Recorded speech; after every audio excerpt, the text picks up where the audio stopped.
Welcome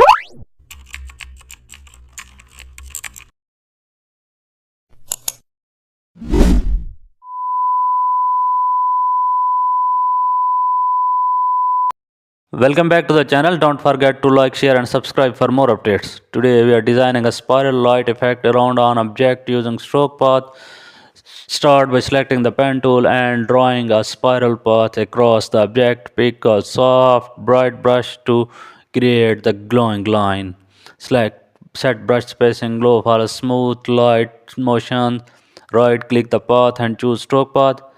Select brush to apply the glowing spiral.